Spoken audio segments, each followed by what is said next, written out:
Hoje nós vamos te apresentar o livro que tinha tudo para ser o maior fracasso da história. A Bíblia ela foi escrita por cerca de 40 autores ao longo de 4.000 anos, em 3 línguas diferentes, o hebraico, o aramaico e o grego, em contextos culturais, sociais e políticos bem distintos. Era um cenário que tinha tudo para gerar contradições ou até a falta de coerência. Imagina você explicar que em um único livro você tem estilos variados, como poesia, narrativa, profecia, leis, parábolas e cartas. Para quem não conhece a Bíblia e escuta isso, pensa que no mínimo seria um livro totalmente mal elaborado e sem planejamento nenhum. Por séculos a Bíblia foi copiada à mão. E assim, se hoje encontramos erros até em máquinas que foram programadas para fazer os trabalhos de forma que a gente conhece perfeita, imagina as cópias à mão daquela época que facilmente poderiam ter sofrido alterações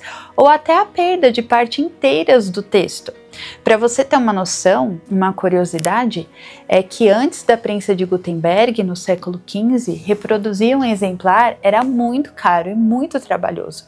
E o acesso ao texto ele era muito limitado pela população daquela época. E aí, além de tudo isso que a gente narrou até aqui, durante o Império Romano, como você provavelmente já deve saber, os cristãos eles enfrentavam perseguições severas e as escrituras eram frequentemente queimadas. Mais tarde, por muitos séculos, a leitura da Bíblia chegava a ser proibida para os leigos. E aí eu te pergunto, você consegue imaginar a sobrevivência de um livro que a leitura era proibida e velada? Tradutores como John Wycliffe e William Tyndale, eles pagaram muito caro por suas iniciativas de tradução.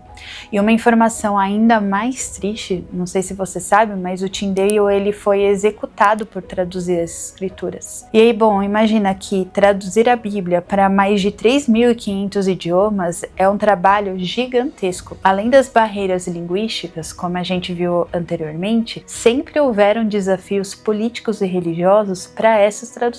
E se você pensa que a diagramação da Bíblia ela sempre foi como você tem aí nas suas mãos, você com certeza vai ficar em choque de saber que o formato inicial da Bíblia ele não tinha divisões e capítulos, versículos, como a gente vê hoje, né? O que tornava a leitura e o estudo ainda mais difícil. E eu vou te dizer que mesmo depois dessas divisões, a diagramação densa e sem ilustrações podia facilmente ter um impacto grande no desejo da leitura. A formação do canone bíblico, ela foi cheia de debates e controvérsias, com questionamentos sobre quais livros deveriam ou não ser incluídos ali, né? E aí, como se não bastasse tudo isso, ao longo da história, ela enfrentou críticas, especialmente durante o período do Iluminismo. Então ela foi acusada de contradizer descobertas científicas. Ou seja, já não bastasse, não fosse o suficiente ela ter sido queimada, velada, perseguida, mal interpretada, a sua tradução totalmente desincentivada, ela ainda tinha mais um problema agora. Ela estava sendo acusada de contradizer a ciência. Hoje, em tempos de valores tão diferentes, a gente segue vendo grande parte da população mundial considerando a Bíblia antiquada e até ofensiva. E agora, depois desse problemão todo que a gente narrou até aqui, eu posso te dar uma boa notícia? Apesar de tudo isso que eu disse anteriormente, a Bíblia ela se tornou o livro mais traduzido, mais distribuído e mais lido do mundo todo. Para nós cristãos, a sobrevivência da Bíblia e o impacto são sinais claros da origem divina dela. Como está escrito em Isaías 48, a relva murcha e as flores caem, mas a palavra do nosso Deus permanece para sempre. Então agora a gente vai explorar juntos a fascinante história do livro que, mesmo com tudo para dar errado, hoje é considerado um milagre nas suas mãos. Então vem junto explorar com mais profundidade a história da Bíblia.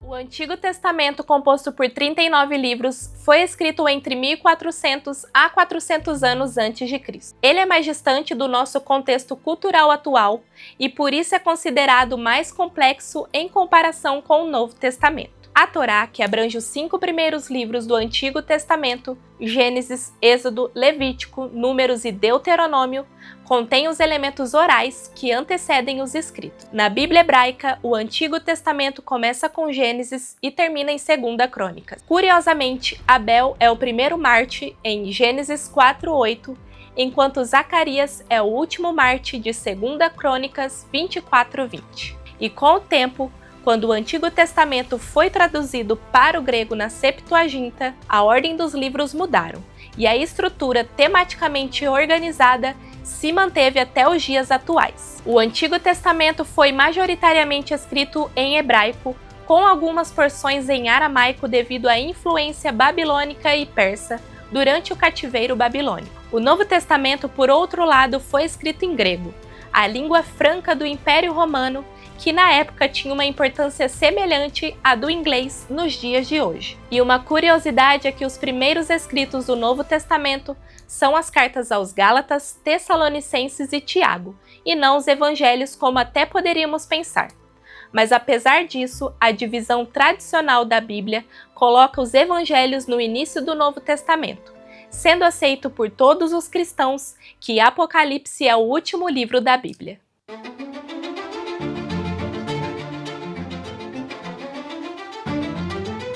Você já se perguntou quem escreveu a Bíblia?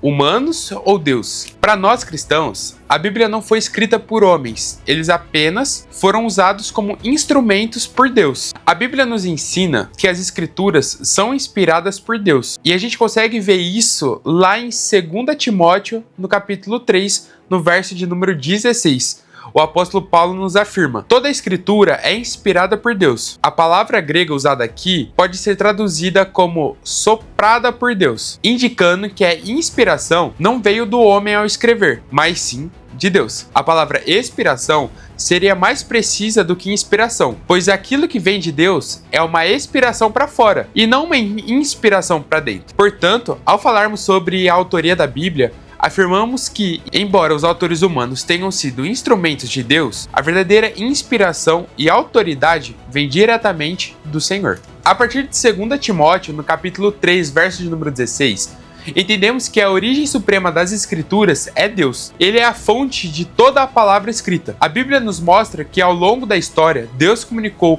com a humanidade de diversas formas. No começo, ele falou diretamente com Adão, no Éden. Com Moisés, houve uma comunicação de maneira diferente, face a face. Deus também usou sonhos e visões para transmitir sua vontade, como ocorreu com José e Daniel. No entanto, a culminação dessa comunicação divina se deu na plenitude dos tempos, quando Deus falou diretamente ao mundo por meio do seu Filho. Ao ensinar no templo, confirmou que Davi falou sobre a inspiração do Espírito Santo. Conforme Marcos, no capítulo 12, no verso de número 35, Davi falou pelo Espírito Santo. O rei Davi, em 2 Samuel 23:2, deixou claro em suas próprias palavras que suas canções eram inspiradas. O Espírito do Senhor fala por meu intermédio, e a sua palavra está na minha língua. No dia de Pentecostes, o apóstolo Pedro, em sua pregação poderosa, afirmou que se cumpria a escritura que o Espírito Santo havia pronunciado anteriormente pela boca de Davi. Pedro enfatizou que as palavras dos profetas não surgiram de suas próprias interpretações, mas foram motivadas pelo Espírito Santo. Em 2 Pedro 1:21, ele escreveu: nenhuma profecia nas Escrituras surgiu do entendimento do próprio profeta, nem de iniciativa humana. Esses homens foram impulsionados pelo Espírito Santo e falaram da parte de Deus. Portanto, vemos que os profetas e escritores da Bíblia não estavam falando por conta própria, mas eram instrumentos nas mãos de Deus, guiados e inspirados pelo Espírito Santo para registrar suas palavras.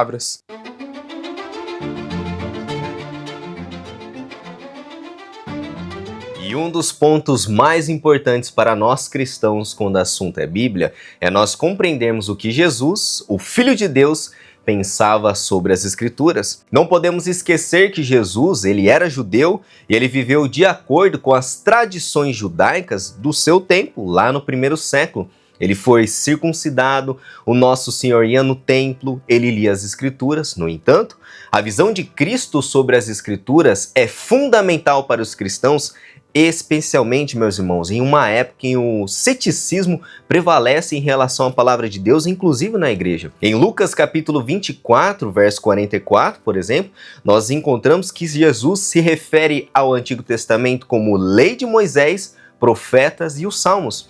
E o que seria essa divisão? E essa divisão constituía a estrutura pactual de Deus no Antigo Testamento, dividida em 3 categorias, que era a lei, que falava da aliança, nós tínhamos os profetas, que registravam a história do povo da aliança, e os escritos, que tratavam da vida da aliança, por exemplo, os salmos. E a chave para entendermos o que o nosso Senhor pensava sobre o Antigo Testamento está em suas próprias palavras que estão registradas nos evangelhos. Por exemplo, quando Jesus abordou a questão do divórcio em um debate contra os fariseus, nosso Senhor baseou sua posição nas palavras de Moisés sobre a criação, meus irmãos, demonstrando que ele via as palavras de Moisés como as palavras de Deus. E essa é uma evidência clara de como nosso Senhor entendia a autoridade das Escrituras. Em João capítulo 10, verso 33, Jesus afirmou que as Escrituras não podem falhar. Nós lemos também em Mateus capítulo 5, no verso 18, nós lemos essas palavras: nem o i ou tio jamais passará da lei até que tudo se cumpra. Além disso, em Marcos capítulo 12, no verso 44, Jesus corrigiu a falha dos fariseus dizendo essas palavras: não provém o vosso erro de não conhecerdes as Escrituras nem o poder de Deus. Quando o nosso Senhor foi tentado no deserto, por exemplo, ele usou as Escrituras para combater as tentações de Satanás. E isso é admirável, meus irmãos, pois sendo Deus, Jesus poderia ter repelido Satanás com apenas uma palavra. Mas ao invés disso, o nosso Senhor usou repetidamente essas palavras: está escrito, está escrito, está escrito, meus irmãos, afirmando a inspiração e a autoridade da palavra de Deus.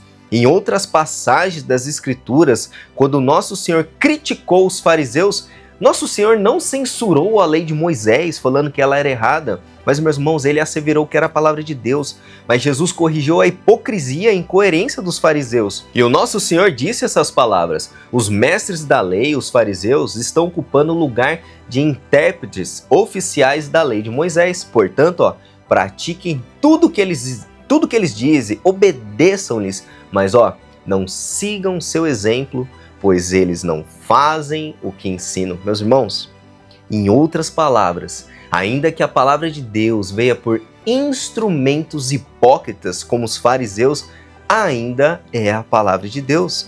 Na famosa história, por exemplo, de Rico e Lázaro, nós vemos o rico em agonias no inferno. Ele estava clamando: deixa eu chamar alguém para que levasse uma mensagem de arrependimento para os meus irmãos, para os meus familiares, para que eles não parassem aqui nesse lugar terrível. Porém, meus irmãos, qual foi a resposta para essa questão ensinada por Jesus? Eles têm Moisés e os profetas, ou seja, as Escrituras já forneciam revelação suficiente. Mesmo assim, o rico protesta dizendo que era necessário um milagre para convencer as pessoas da sua família da realidade do inferno. Jesus, no entanto, meus irmãos, ele está ensinando que milagres não são suficientes para curar a surdez espiritual. A palavra de Deus que está nas Escrituras, ela é suficiente. E o que nós aprendemos com a parábola do rico e do Lázaro ensinada pelo nosso Senhor Jesus é essa, meus irmãos, que milagres por si só não são suficientes e não podem convencer os pecadores da verdadeira beleza do reino de Deus. Nós lemos, por exemplo, no Evangelho de João, no capítulo 7, que nem mesmo os irmãos de Jesus acreditavam nele e chegaram a afirmar esse absurdo que o nosso Senhor Jesus ele estava louco. Portanto, onde há surdez espiritual, a voz de Deus nas Escrituras, nem milagres exteriores não serão eficazes suficientes para tirar a surdez espiritual. Jesus ensinou que tudo no Antigo Testamento deveria ser cumprido. Ele afirmou que os escritores dos Salmos, eles estavam falando pelo Espírito Santo e que as palavras de Moisés, Davi, eram a palavra de Deus. Além disso, o nosso Senhor afirmou que nenhuma parte das Escrituras poderia falhar e que a fidelidade nas Escrituras nos protege do erro. Meus irmãos, essa era a visão elevadíssima do nosso Senhor Jesus acerca da palavra de Deus.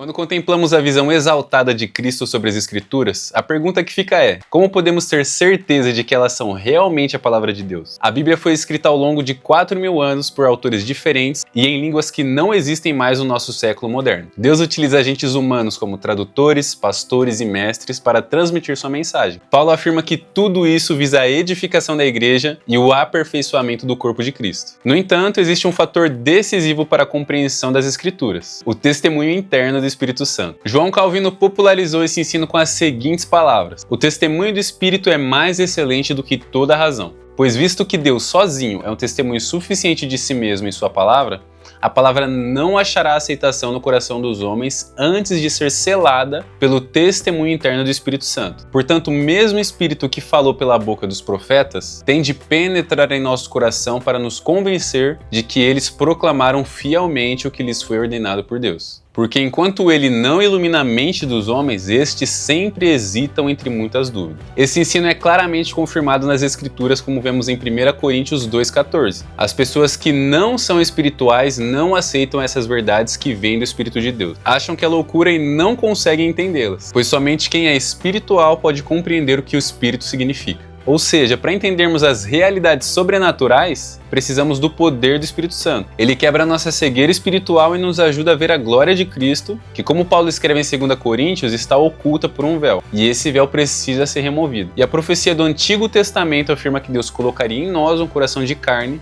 retirando o nosso coração de pedra. E isso se cumpriu em Cristo. Já em João 3, Jesus explicou a Nicodemos que para entrar no reino de Deus, o homem precisa nascer de novo, nascer da água do Espírito Santo. Já em Lucas 24:45, nós vemos que Jesus abriu o entendimento dos seus discípulos para que eles pudessem compreender as Escrituras. Quando Pedro confessou que Jesus era o Messias, Jesus afirmou que não foi carne e sangue quem revelou isso a Pedro, mas sim o Deus Pai. A implicação clara é que a leitura adequada da Bíblia é um ato sobrenatural e o fato de ela estar em nossas mãos hoje é um milagre. É surpreendente ver que Deus usa algo ordinário, como a leitura da Bíblia, por exemplo, para nos proporcionar um encontro extraordinário com Ele.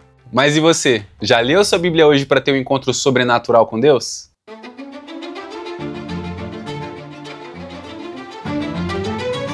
E a Bíblia pode ser compreendida como um único livro, com um único autor, contendo uma mensagem unificada e um propósito central, que é, meus irmãos, glorificar a Deus. A Bíblia não é simplesmente uma carta de amor, um guia de autoajuda, um manual de história, um conto, um mito, um código de leis, embora todos esses elementos estejam presentes em toda a sua narrativa. A Bíblia, ou melhor, as Escrituras Sagradas, são um relato fidedigno das boas novas do Evangelho, que apontam para uma única figura central: Deus e a sua presença relacional ao longo da história. Do início ao fim, o propósito das Escrituras é dar glória somente a Deus. Em Atos 28, do 30 ao 31, nós vemos o apóstolo Paulo ensinando durante o dia, expondo o testemunho do reino de Deus para persuadir as pessoas acerca de Cristo, tanto quanto pela lei de Moisés, quanto pela dos profetas. Paulo passou 2 anos em Roma usando o Antigo Testamento para ensinar sobre Jesus e o reino de Deus. Em Romanos 1, Paulo escreve que foi chamado para ser apóstolo, separado para o Evangelho de Deus, que foi prometido por meio dos profetas nas Sagradas Escrituras com respeito ao Filho de Deus. Seguindo o raciocínio de Paulo, concluímos que as boas novas do Messias encarnado não surgiram de um vácuo histórico do primeiro século. Os cristãos, à medida que o Espírito Santo iluminava seus olhos, entenderam que Cristo foi o prometido pelos profetas, que eram instrumentos de Deus e autores autoritativos dos antigos escritos. Um exemplo disso também é encontrado no Evangelho de Lucas, quando após a ressurreição, Jesus aparece aos discípulos no caminho de Emaús. Eles estavam confusos e céticos quanto à ideia de que o Antigo Testamento testemunhava sobre o sofrimento do Messias. Jesus os repreendeu, chamando-os de insensatos, e lhe explicou que era necessário que o Cristo padecesse para entrar na sua glória. Começando por Moisés e passando por todos os profetas, Jesus mostrou como as Escrituras falavam a seu respeito. Ou seja, Jesus percorreu as Escrituras para mostrar aos discípulos que o sofrimento do Messias estava predito no Antigo Testamento. Jesus disse que todas as escrituras falam a seu respeito. Em outras palavras, ele é o princípio unificador e o centro teológico de todo o Antigo Testamento. Toda a Bíblia aponta para Cristo e para o reino de Deus. Os teólogos e os cristãos, ao longo da história da igreja, eles compreenderam que tudo aponta para Cristo. Como Adão caiu, o novo Adão nos redimiu da maldição. Assim como aqueles que estavam na arca estavam em segurança, nós também estamos em Cristo. O cordeiro sacrificado, com figuras que parecem um pouco estranhas para a gente no livro de Levítico, elas apontam para Cristo, que é o cordeiro sem mancha e sem defeito que a gente vê ali no Antigo Testamento. Abraão, ele estava prestes a sacrificar o seu filho Isaac, mas Deus providenciou outra oferta, um cordeiro. Milênios se passaram e na plenitude dos tempos, Cristo veio ser o cordeiro que foi imolado pelo Pai na cruz. Essa disciplina teológica é chamada de tipologia, ou seja, tudo aponta para Cristo. E através desse vídeo, vocês viram que as Escrituras têm um único propósito, que é glorificar a Deus e revelar o seu plano redentor através da obra de Jesus Cristo. E que essa verdade enche o seu coração de esperança e propósito. E se você ainda não mergulhou na palavra de Deus, este é o momento. Leia, medite e permita que Deus fale sobrenaturalmente com você através da sua palavra. E que Deus lhe abençoe.